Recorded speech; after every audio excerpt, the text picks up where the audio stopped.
Dios decidió hablarle a Jeremías, un niño muy piadoso. Jeremías, Jeremías, escúchame, te voy a enviar a hablar con el rey en mi nombre. Le dirás todo lo que te voy a dictar. Repetirás exactamente lo que yo diga. Oh Señor eterno, no puedo hacer eso. ¿Quién me va a creer? Nunca me tomarán en serio. Soy apenas un mocoso, como diríamos hoy. No puedo responder a tu llamado.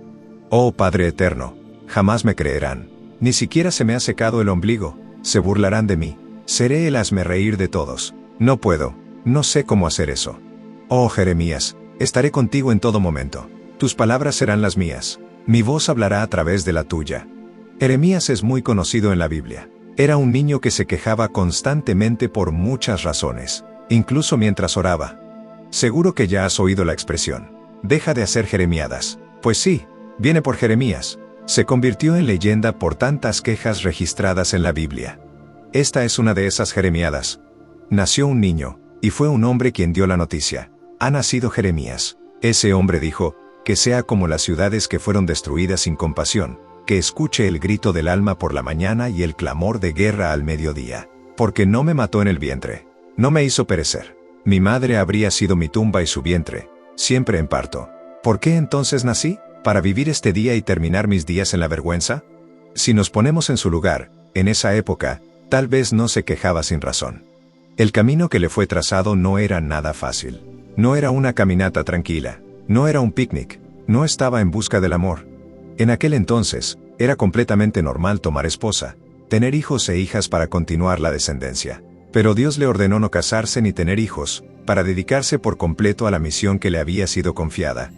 Su carrera empezó bastante bien. El pueblo de esa época estaba lleno de pecadores empedernidos, y el rey en ese momento era joven y quería cambiar las cosas. Estaba en contra de los ídolos y toda esa maldad que se había vuelto común.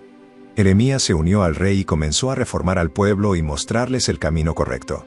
Podemos imaginar fácilmente que el rey tenía los recursos para enviar soldados a todas las ciudades y aldeas cercanas al palacio para destruir todos los ídolos y falsas religiones que existían. No era tarea fácil. Jeremías, por su parte, profetizaba la palabra de Dios. Por desgracia, a los 39 años, el rey Josías murió en una guerra que ni siquiera le concernía. Después de la muerte del padre, uno de sus hijos tomó el trono. Jeconías, el rebelde, no le facilitó la tarea a Jeremías. Era todo lo contrario a su padre, inclinado a la idolatría, al lujo y al culto pagano.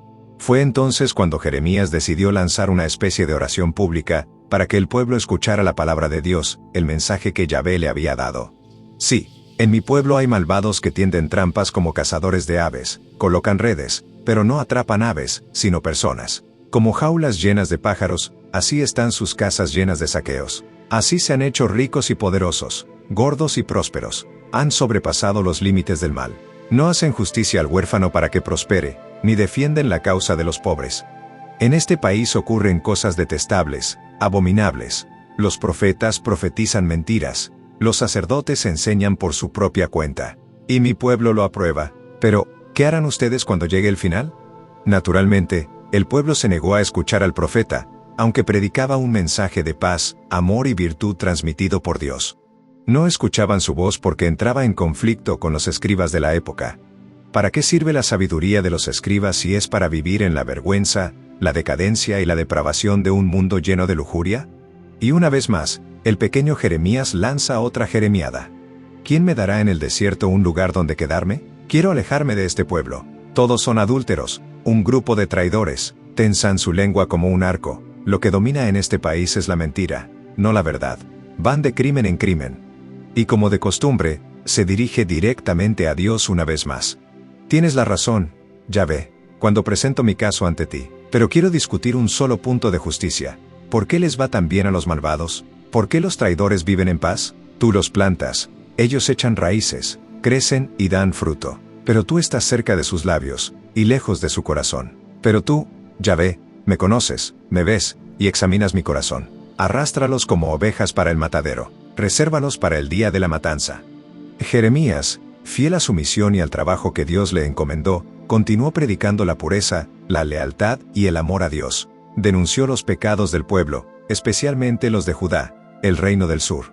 Las exaltaciones eran los abusos, los signos de injusticia y la lujuria de ese pueblo. Jeremías advirtió a Jeconías y a la reina madre: siéntense bien, porque su corona ha caído. La gloria se ha terminado. Dios les ha quitado el reino, los ha rechazado. No escucharon su palabra, desobedecieron. Por eso, su exilio marcará el fin de su poder. Sus falsos profetas anuncian paz, alegría y bondad, y dicen que no perecerán aunque desobedezcan a Dios. Pero cuidado, cuidado con esos falsos profetas. Dios mismo los ha condenado, junto con sus falsos mensajes de paz y amor. Dios les advierte que esos falsos profetas morirán exactamente de la forma que dijeron que no ocurriría. Jeremías fue perseguido por todo el pueblo, por el rey y por todos los que le obedecían, porque decía la verdad, y eso incomoda. En cambio, las falsas creencias de los falsos sacerdotes eran bien recibidas. Los sumos sacerdotes y las altas autoridades de aquella época decían todos: vengan, maquinemos atentados contra Jeremías. Golpeémoslo con su propia lengua. Usemos sus palabras en su contra para acusarlo, aislarlo, desacreditarlo o incluso lograr su condena. Jeremías, fiel a sí mismo, hizo otra queja, otra jeremiada, dirigida directamente a Dios. Pero seguía siendo leal al Señor. Presta atención a mis palabras, Yahvé, y escucha lo que dicen mis enemigos. ¿Se paga el bien con el mal? Porque están cavando una fosa para mí. Acuérdate de cómo me presenté ante ti para interceder por ellos. Entrega, pues, a sus hijos al hambre. Entrégalos a merced de la espada. Jeremías tuvo que convencer al tercer rey, Sedecías, conocido como el rey débil. Sedecías no escuchaba a Jeremías, pero tampoco tuvo el valor de hacerlo ejecutar. Cedió a la presión del pueblo. Jeremías, con sus palabras, desanimaba a los soldados. Decía con frecuencia: sométanse a Babilonia o Jerusalén caerá. Eso desmoralizaba a las tropas. El comandante lo acusó de debilitar al ejército y pidió al rey que lo condenara a muerte. Por orden del rey, Jeremías fue arrojado a la cisterna de Malquillau. Era una gran cisterna llena de barro, sin agua, solo lodo. Fue hundido hasta el cuello, sin derecho a comer ni a beber. Fue dejado allí para morir, esa era su condena. Pero como Dios ya tenía un plan para él, envió a un eunuco para que intercediera ante el rey y pidiera ayuda. El eunuco suplicó su causa, y el corazón del rey se enterneció. Ordenó entonces la liberación de Jeremías. Jerusalén cayó, la ciudad fortificada, una de las más fuertes de su tiempo, cayó por haber desobedecido a Dios. Dios había enviado profetas para advertirle que cambiara su camino. Babilonia la Grande. Todos los babilonios entraron en la ciudad de Jerusalén en el año 587 a.C. Fue el final oficial de Judá. Fue también el comienzo del dominio babilónico. Inició la deportación, todas las personas más influyentes fueron exiliadas: los reyes, los sacerdotes, los artesanos, los soldados, los sabios y muchos otros. Jeremías fue encontrado entre los cautivos encadenados. El general babilonio lo reconoció como un verdadero profeta. Le ofreció dos opciones: ir al exilio a Babilonia o quedarse con el pueblo que se dejaría en la tierra. Jeremías decidió quedarse, permaneció en la tierra donde profetizaba. No se fue como el profeta Ezequiel, que sí fue deportado a Babilonia. Prefirió quedarse con los pobres, los sobrevivientes, los rechazados de la sociedad. Y continuó su misión profética en medio de las ruinas. Jeremías fue rechazado por todos. Fue encarcelado, casi asesinado, humillado. Pero Dios lo sostuvo, siguió hablando y profetizando la verdad. Pero eso no fue el final de sus problemas, fue apenas el comienzo. La Biblia relata los conflictos de Jeremías con los líderes locales y las autoridades que quedaron en Judá tras la deportación. Fueron invadidos por el deseo de regresar a Egipto, lo que se llamó el mal del país. Querían repetir la historia de sus padres y escapar del poder de Babilonia. Consultaron a Jeremías: ¿debemos quedarnos o partir? Jeremías decidió orar. Oró durante 10 días y 10 noches sin cesar. Y recibió una respuesta. Dios le dijo: no vayan a Egipto, quédense aquí, estarán más seguros que en el puerto. Allá hay más guerras y sufrimientos que aquí. Jeremías regresó y les entregó el mensaje de Dios. Les dijo: no se vayan, Dios me dijo que permanezcan aquí, los tormentos allá serán mayores. Conocemos la historia de Jeremías, sabemos que ya antes no era muy querido. Después de ese mensaje, fue aún peor. No escucharon el mensaje que venía directamente de Dios. Se fueron todos a Egipto y, como era de esperarse, Egipto cayó en manos de los caldeos de Nabucodonosor. Así fue la vida del gran Jeremías, ardua, sin descanso, sin paz ni calma.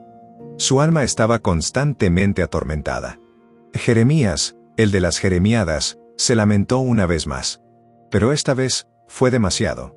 Dios se cansó. Y un día le dijo: «Basta. No más lamentos. No más lágrimas en tus ojos. Tu trabajo ha sido recompensado. Tu futuro está lleno de esperanza». Hola. Gracias por ver mi canal. No olvides darle like, suscribirte y activar la campanita para no perderte ninguno de mis videos. Gracias y hasta la próxima.